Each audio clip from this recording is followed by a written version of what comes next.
a few months ago on Out of All Doors, I had just told the listeners to send in any questions they had for me or for any of the contributors. And one of the questions we got was specifically for you, and I tried to get a hold of you to have you answer it, but you didn't get back to me, so I just guessed at your answer. So, but then when you just a few days ago messaged me, I realized that we could actually have you answer it now, so I figured I'd give you a chance to do so.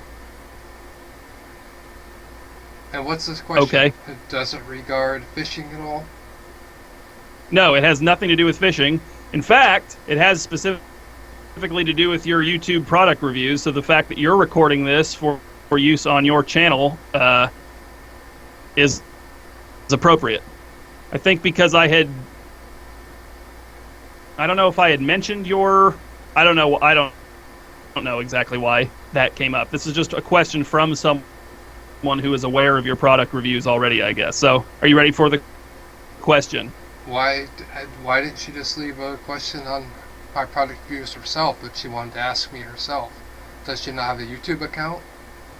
I don't know. I don't know why she asked me. I don't know why. I mean, as always, and this was our policy back in the day, but I think it's still our policy that I never advise contacting you directly. I always suggest that listeners, if they want to interact with Squall, they come through me as an intermediary so I can filter, edit, and censor his response if I consider it inappropriate or insulting or offensive or otherwise dangerous in some way. And to my listeners, I don't advise this at all. I believe you can contact me, and I will not give you an inappropriate answer because of the fact that I've been developing social skills for the past few years. And well, be that as it may, we're not talking to your listeners, we're talking to my listeners. My listeners receive top priority, and I have to keep their safety and their understood. sensibilities in mind. That has to be my top priority. And obviously your listeners are subpar listeners. If you chill your own language. I think your listeners are subpar listeners. Anyway, alright, let's go ahead and go with the question. What's the question? Alright, so the question says, Dear Squall, I once watched a product review of yours. The review included you introducing us to Sprite Cranberry, or Crapberry as you called it. I was glad to be informed about this product, but at the same time I was terribly distracted. Did you give any thought as to where you were going to review this product? The countless air fresheners on the shelf really threw me for a loop. I hope you don't take this question the wrong way. I miss your presence on Out of All Doors, and I sincerely think you have a lot to contribute to a variety of audiences. Thanks, Natalie.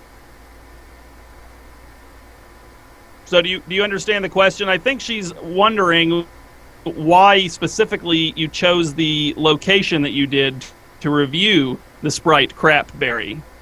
And I think that the subtext is, why were there so many air fresheners? And I have to say, Squall, that for me personally, the presence of all those air fresheners in the background makes me worried that a certain ottoman has come back into your life that you insisted you disposed of years ago. No, the air fresheners are part of my product review series. So those air fresheners that were in the background were products that you had previously reviewed, and so they were then on display in the background as sort of a wink to loyal viewers.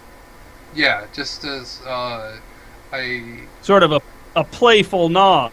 Yeah, plus they were also there for because I haven't actually reviewed any of them yet, so they're meant for future videos. Oh, that's a preview of things to come. Yes. So is that something that you do a lot, where the things that you're going to review eventually will show up, like, kind of placed coyly in the background to entice viewers to come back for more, hoping that some of those things in the background will be reviewed? Yes. Also, if they do recognize them, and if they do post on the future video of the specific product, or subject in question, then they get Squall points. Well, Squall, I'm afraid this is supposed to be for Out of All Doors, so I'm afraid I'm going to have to squash this advertising for quote-unquote Squall points and this shameless plea for comments on your page. The viewers choose to do what they do. Well, in this case, these listeners are my listeners, and I'm not going to devote this time with you to getting them to go over to your YouTube pages and give you the precious commodity of their attention. YouTube.com/squallshade. Well, now I'm going to have to edit that out. Oh, anyway. So, is this all pretty much regarding Out of Doors? Out of All Doors? Or Out of All Doors, whatever you're... You are on the show Out of All Doors. You were one of the inaugural guests on that, and you don't even know the name of it. But no, I don't know that we fully answered the question, though. Putting the air fresheners aside, what specifically is your rationale for the locations that you choose to review products in?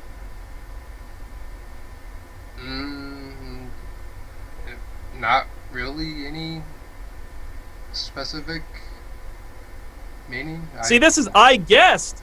See, when this question was first on and we couldn't get a hold of you, and I was forced to guess if you'd given any thought as to where you were going to review the product, I guessed that the answer was no, that it just happened to be wherever the computer was pointing. No, I have it set up now to where it's an actual enclosed space, and I have like above my computer I've got a light that I can shine on and highlight products, and I've got a table behind me that I can use, and I've got a whiteboard that I write on also, and then to the left of me I have my bookcase that I can put some of the products I have for future reviews on.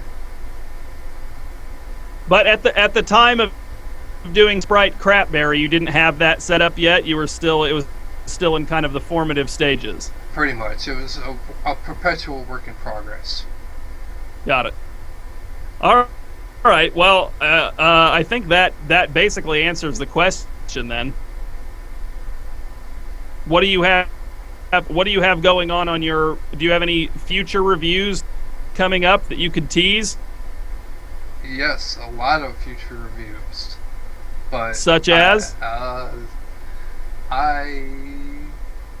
well, let me show you this little thing over here. This is Pathfinder. It's Pathfinder. Basically, all right. Well, for my listeners who aren't seeing the video, Squall is holding a board game. Up to the camera that says Pathfinder Adventure Card Game. Yeah, Adventure Card Game. It's not a board game. Oh, hello, can you hear me? Yes. Okay. That's weird. Skype says no microphone detected. What? I don't know. That's your technical issues. Anyway, this Pathfinder, it's an adventure card game. It's a campaign setting, somewhat like D&D, and you go on adventures. And so, in the future, I plan on having the adventures of Squall the Assassin.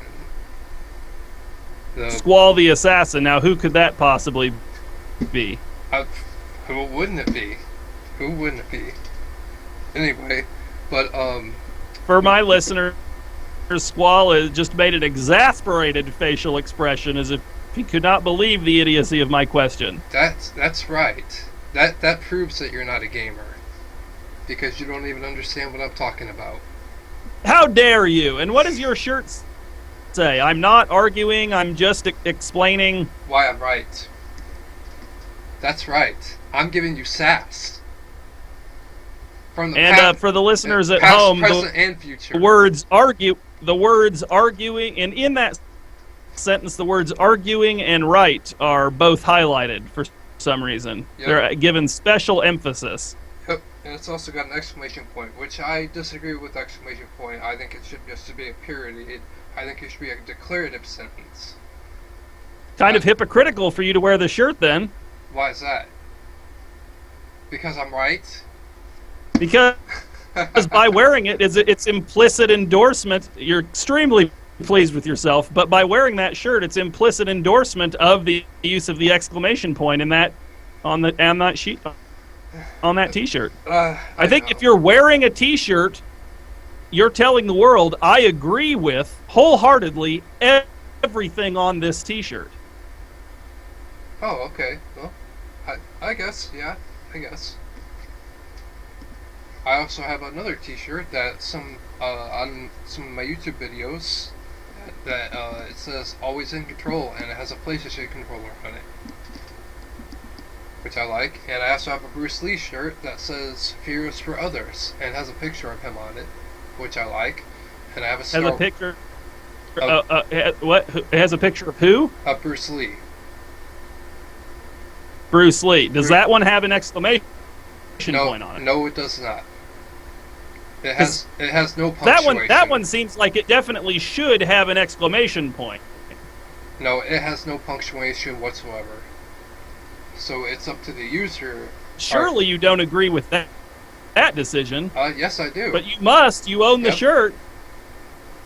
Because I think it's an implied period, an implied declarative sentence. So the always in control shirt, what kind of punctuation are we dealing with there? Question mark at the end? Nope, none. There is no punctuation, which again, I think it's a implied period, which makes it an implied declarative sentence. Do you have any other T-shirts with non-traditional punctuation choices? I don't believe so. Well, you could always get more. Is that something you look for in a T-shirt? When you're shopping for a T-shirt, you examine the punctuation and make your decision based on that? Yes, I do. What kind of punctuation would be a deal breaker for you on a shirt? Well, like, take the shirt you're wearing now. Yeah. I'm not arguing. I'm just explaining why I'm right. One exclamation point. That was not a deal breaker for you. What kind of punctuation choices would make it a deal breaker for you? Well, the reason I got this because it was free. I didn't actually pay for this. But if I would have had to pay for it, I would not have gotten it. Because of the exclamation point. Because of the exclamation point. But what kind of punctuation could there have been on the shirt that would have made you not even accept it, even if it was even with it being free? Well, if it was a question mark, like some of the shirts that say "Why so serious?" with the question mark at the end, that I would not get that shirt at all. What if it said "Why so serious?" but there was no question mark? Then it's an implied. In the past, you've proven that you're a fan of the unpunctuated T-shirt. Yeah, but that would be an implied question because of the word "why." Because "why" is a question word. So it's not just the question mark in that case. It's also the context of the words. Well, what about this? So what if it was "Why so serious?" but it had like a Spanish language upside down question mark in front of it and then a regular question mark at the end? Well, then it'd be a totally different context, which would not apply to American sensibilities. Therefore, I would not be interested. What if they did the sort of Japanese punctuation style? I know you approve of that in general. No.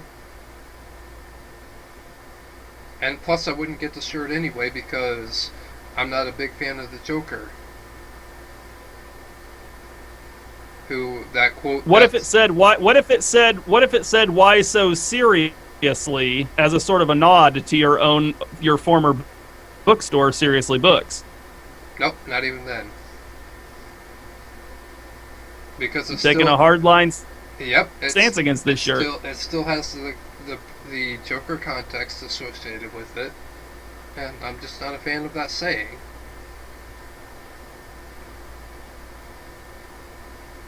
Well, so there you're telling me that there's no possible way to punctuate the sentence "Why so serious" that it would entice you to buy a shirt with that on it. Correct. What if it was like in quotation marks? I don't even care. What shirt are you There was wearing? what if there was an Let's see what shirt you're apostrophe wearing. between the I don't U even- and the nope. S in? Nope. Cut you off right there. What shirt are you wearing? Let's see what shirt you're wearing. It looks like an old grandpa T-shirt, old grandpa sweatshirt. I don't know. You're in the middle. Well, we're not talking. You're in the middle of the plains there, so you're probably wearing a T-shirt. All right. Well, we're gonna have to cut this question off now. This is starting to hit a little too close to home, so I'll probably have to edit that stuff out there in the end. I really don't appreciate on my show you turning training your sights on me and embarrassing me for my listeners. So this is the end. Thank you for answering your question, Squall. Natalie, I hope you feel that the question was answered sufficiently. And thank you to Squall for coming on here and answering the question. If anyone else has any questions for Squall, again, I must reiterate how important it is that you contact me, and then I will contact Squall. Do not attempt to contact Squall directly. Squall, do you want to say goodbye? YouTube.com/squallshade if you're interested. I post on there frequently, well, semi-frequently right now. But I hope to be on future episodes of Out of All Doors. And we'll see how that goes. All right. Thank you, Squall. Have a good night. Yep.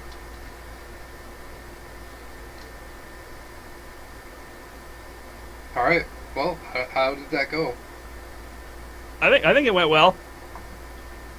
I think it had a bit of our kind of our classic following of rabbit trails and getting off topic and just sort of riffing and go wherever the muse takes us. Yeah. Now we need to get Tiger involved again. Yeah, you'd have to tell me. But would you ever be interested in doing an oral history of Seriously Books with me and Tiger and just kind of telling the story of, are you familiar with the concept of an oral history? Somewhat. But yeah, like people publish books. Like a They'll documentary. do yeah, sort of, but they'll do it in book form sometimes, or it'll be like an oral history of MTV or an oral history of Saturday Night Live, and they just talk to the people who were there and kind of get quotes on it, and they kind of tell the story in direct quotations from people. But we would just be recording it as a podcast with the three of us, and just, I think it's an interesting story of a small town entrepreneur, kind of the rise and fall. It wasn't really a fall, more like a slow decline. Well, I mean, it wasn't that much of a slow decline. It was kind of dramatic. That one day your landlord said, "I'm not letting you renew the lease because there was drug trafficking and prostitution here." First of all, those were unfounded accusations. Second of all, it was because he just wanted to put another business in there. So, well, whatever. Anyway, we can talk about that. But I've got to go now. But I've got more stuff I've got to do. But thanks for doing this. We'll if any more questions for you come in, or we have anything else for you, I'll let you know. Okay. all right, bye. This I wouldn't be surprised if this you answering this one might spark more questions And for you. People ask me. Yeah, I'm welcome to that. People ask me about you every once in a while. They find you a kind of a mysterious and enigmatic figure. So, I'm definitely that. all right, I'll talk to you later. Okay, bye. Here, Squall. Have a good night. Thanks. Bye.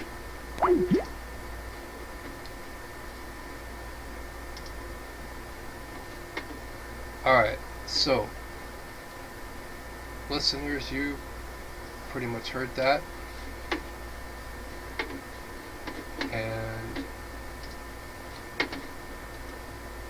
I'm gonna say that, yeah. Okay, so, yeah. Sorry to make it black. Uh, but, yeah. This guy, GrapeApe, has been just, uh, he does his own thing, and we'll see what comes of this. Of course, I'm always welcome to questions, and I will try to answer them as appropriate as possible. So, I thank you for watching. I thank you for listening. Take care of yourselves and have a great day.